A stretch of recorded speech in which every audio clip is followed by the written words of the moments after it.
Entschuldigung, darf ich noch geschwind Ihr Covid-Zertifikat sehen? Genau das heisst, seit dieser Woche für alle, die 16 und älter sind in der Schweiz, so da könnte so ein Covid-Zertifikat aussehen. Und das muss man zeigen, wenn man in ein Restaurant rein will, zu Nacht essen, wenn man zum Beispiel ins Schwimmbad rein will oder ins Kino. Dort drauf steht nämlich, dass man entweder schon 2-mal geimpft ist, dass man schon Corona gehabt hat und wieder gesund ist oder dass man gerade negativ getestet worden ist. Was sonst noch gerade abgeht in Sachen Corona in der Schweiz, das siehst du jetzt in deinen SRF Kindernews.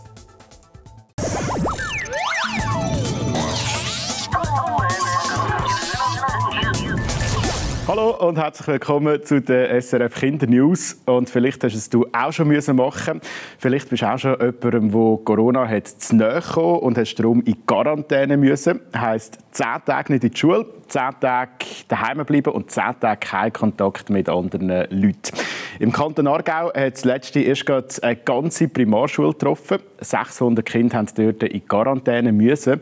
Und sie sind damit nicht alleine. Die Corona-Zahlen in der Schweiz die bleiben hoch. Und genau darum haben wir für dich mal 3 Fragen und die Antworten dazu rund um die aktuelle Corona-Situation hier bei uns in der Schweiz. Wie gefährlich ist Corona für Kinder? Die gute Nachricht. Kinder können sich zwar mit dem Coronavirus anstecken, aber meistens haben sie keine oder nur sehr leichte Symptome. Es kann so gut sein, dass du nicht mal merkst, wenn du Corona hast. Wieso das so ist noch nicht ganz klar. Forscherinnen und Forscher sind dran, um das herauszufinden.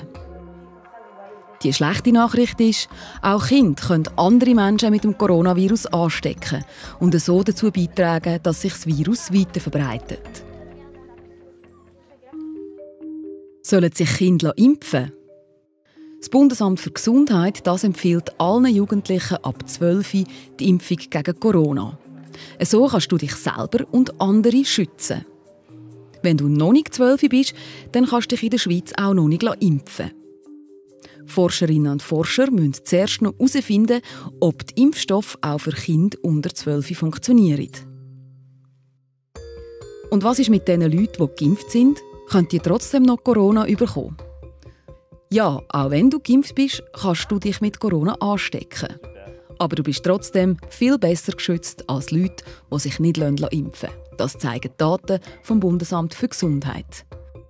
Und man sieht es auch in den Spitälern.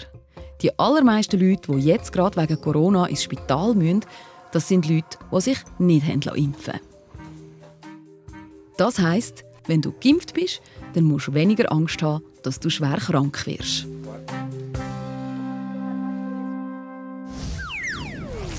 So Mitte September, wo wir ja gerade haben, ist es wieder viel früher dunkel und darum sieht man auch die Sterne am Himmel wieder viel früher. Herzliche Gratulation, wenn du irgendwo auf dem Land wohnst, irgendwo in einem kleinen Dorf zum Beispiel, dann siehst du diese Sterne nämlich viel besser als Leute, die in der Stadt leben, wie Bern, Zürich oder St. Gallen. Und der Grund dafür ist, dass es in der Stadt halt einfach viel heller ist als auf dem Land. Dem Ganzen sagt man Lichtverschmutzung. Und was die Lichtverschmutzung genau ist, das siehst du jetzt. Bevor es elektrisches Licht gab, war es in der Nacht draußen stockfinster. Nur der Mond und die Sterne leuchteten. Heute scheinen an vielen Orten Straßenlaternen, Leuchtschilder mit Werbung und Autoscheinwerfer. Und auch die Fenster sind hell erleuchtet. Daher wird es in den Städten nachts nicht mehr richtig dunkel. Der Vorteil des elektrischen Lichts ist, dass wir beispielsweise auch abends zusammen spielen können. Aber dieses Licht kann Tieren und Menschen schaden. Daher bezeichnet man das künstliche Licht, welches den Nachthimmel aufhält, auch als Lichtverschmutzung. Schaden kann es beispielsweise den Zugvögeln. Viele von ihnen orientieren sich normalerweise am Mond und an den Sternen auf ihren Reisen. Bei schlechtem Wetter werden sie allerdings vom Licht der Städte angezogen. Dann sitzen sie für einige Stunden in den Bäumen, bis der Tag anbricht. Oder sie fliegen stundenlang im Kreis. So verlieren sie Kraft für den Weiterflug oder kommen erst viel später an ihr richtiges Ziel. Die Lichtverschmutzung kann auch für uns Menschen spürbar sein, denn wenn es dunkel wird, schüttet unser Gehirn normalerweise den Botenstoff Melatonin aus. Dieser Stoff sorgt dafür, dass wir müde werden. Wenn es jedoch gar nicht richtig dunkel wird, unterdrückt das Gehirn, dass dieses Melatonin gebildet wird.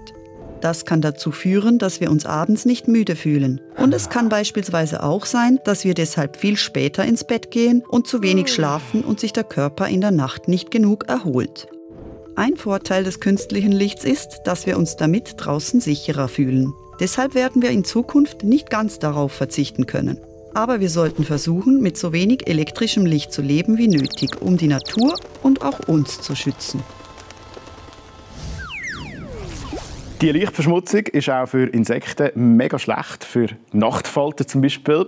Und in der Schweiz gibt es immer wie weniger Insekten. Das haben die Leute herausgefunden, die sich damit auskennen. Und da ist die Lichtverschmutzung eben nicht ganz unschuldig dran. In der Nacht werden die Insekten von Strassenlampen angezogen. Die gehen dort mal schauen, was da los ist, fliegen rein und kommen im dümmsten Fall nicht mehr raus und sterben. Dabei wäre es eigentlich mega wichtig, dass es genug Insekten gibt. Die schauen nämlich, dass sich Pflanzen vermehren können und sind zum Teil auch zu essen für andere Tiere. Und genau darum haben wir 2 Frauen besucht, die genau diesen Insekten helfen wollen. Die beiden Jungforscherinnen, Julia und Sina, haben hier im Wald ein ganz besonderes Experiment aufgebaut. Sie wollen herausfinden, wie viele Insekten zur Nacht von so einer einzelnen Lampe angezogen werden. Und dann kommt die Nachtfalter. Siehst du da oben? Ja. Also die Insekten orientieren sich normalerweise an den Sternen und dem Mond. Und wenn wir da künstliches Licht haben, sind sie sehr verwirrt und sie werden von dem Licht angezogen. Sie schwirren um das Licht herum, bis sie ganz erschöpft sind. Und dann gehen jetzt diese Scheiben entlang runter in die Trichter und werden im Becherli unten dran gesammelt. Viele Insekten sind so erschöpft, dass sie sterben. Am Tag, wenn es hell ist, konnten die beiden dann schauen, wie viele Insekten über Nacht in die Falle hineingefallen sind. So in einem Becherli hat es wahrscheinlich so 200 Insekten drin. In der einen etwas mehr, manchmal sogar bis 400 Insekten. Bis zu 400 Insekten, die jede Nacht sterben. Und das bei nur einer Lampe.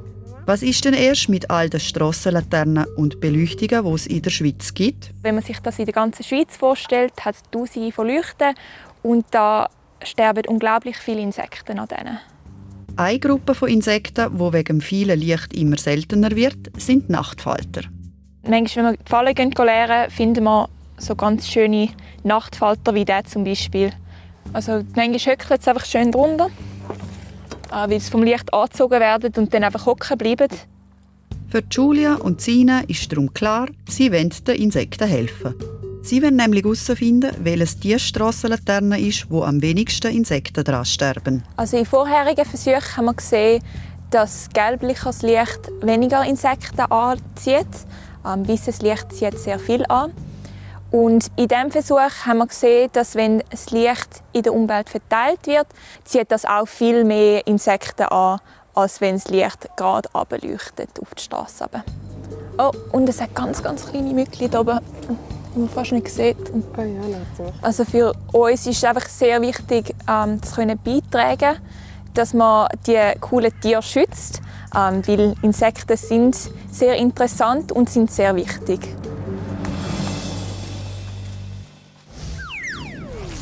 Und dank dem Forschungsprojekt von Julia und Sina können die Elektrizitätswerke vom Kanton Zürich bessere Strassenlaternen installieren und damit viel mehr Insekten retten. Und das war sie, die neueste Folge von der SRF Kindernews. Ich freue mich sehr, wenn du unseren YouTube-Kanal SRF Kids abonnierst. Dann verpasst du uns nämlich in einer Woche nicht. Dann gibt es die nächste Folge und dann sehen wir uns hoffentlich wieder.